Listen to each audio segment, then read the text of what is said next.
When we heard Call of Duty Black Ops was preparing to unveil its multiplayer, we didn't waste any time. Our destination, Treyarch. Our mission, the most detailed hands-on coverage inside Xbox can provide. So sit back, relax, and keep a sharp lookout. Every feature you hear about in this preview has never before been done in a Call of Duty game.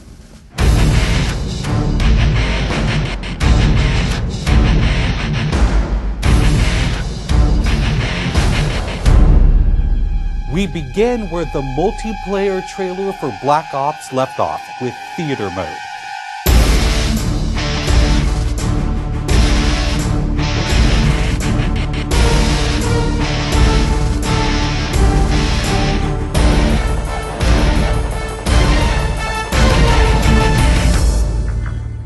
Dan Bunting explains. You can switch the camera from any player's perspective in both first person and third person. You can detach the camera and go into free cam mode, which allows you to fly anywhere on the map, basically. It's really interesting when you pause the game and go into free cam, you just see all the particle effects just in their full glory, just frozen in time, and it makes some really awesome footage. We really want to give players the tools to be creative, make their own machinima, make their own highlight reels. Maybe they're really competitive clans that want to just capture the films from their matches and then go back and analyze what the other team did or whatever. Also brand new to Call of Duty is Black Ops' new currency system. We put the currency system into Black Ops multiplayer principally because we felt like it'd be a very interesting way to engage with all the unlocks that you've been getting. So one of the things that's really fun about currency is instead of being specifically told at a specific level what you're going to get, we're unlocking features by level, but then once the feature is unlocked, you can purchase any component of that feature with the currency directly. Of course, when you got a little currency jingling in your virtual pockets, nothing feels better than putting it on the line against your fellow players. Say hello, everyone, to wager matches. When we were developing the wager match game modes, we went through a whole bunch of ideas to find the 4 that we were going to use to ship inside the game. And really, if it wasn't people screaming in joy and frustration when they were sitting around the office playing, it wasn't good enough to be a wager match. Wager matches are all free-for-all modes, and they exist separately from the standard playlist. They include game modes like Gun Game, where you're in a race to score a kill with 20 different weapons, beginning with pistols and advancing through ever more explosive weaponry. It's extremely rewarding for us as a design team to put something up there that people are reacting to really well and it's slightly different than what they get, and everyone loves the core game, and you have to be very careful when you're finessing the core mechanics of the game. But wager matches let us kind of get our creativity flowing and do some things that you're not normally used to, and then spin them up in unique ways and combine things in ways that you haven't seen before, that you never really thought of, and that wouldn't be appropriate for the core game but are completely appropriate for wager matches.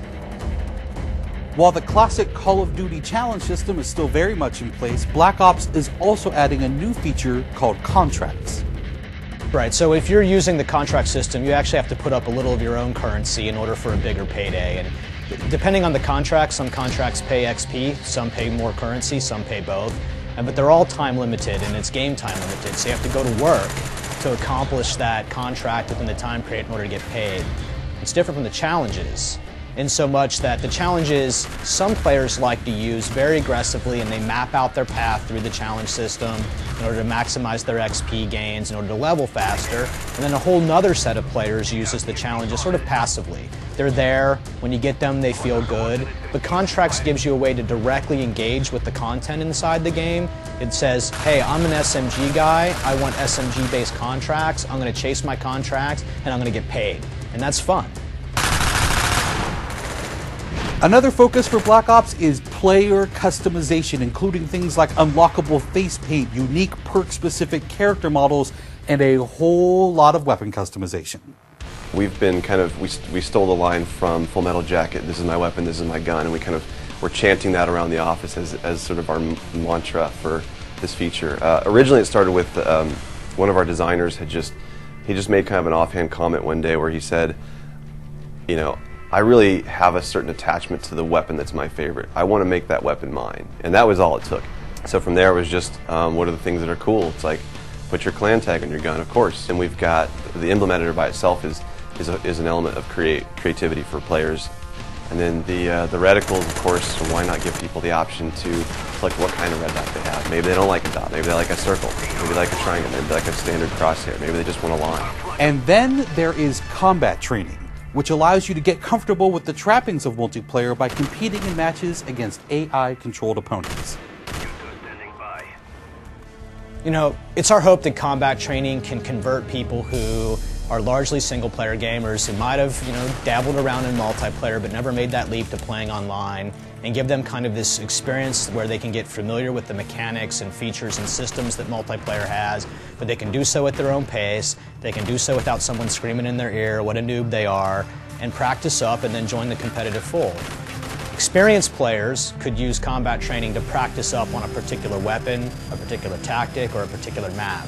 So we think it appeals to both audiences, but most directly it was designed to help new players get into the mix.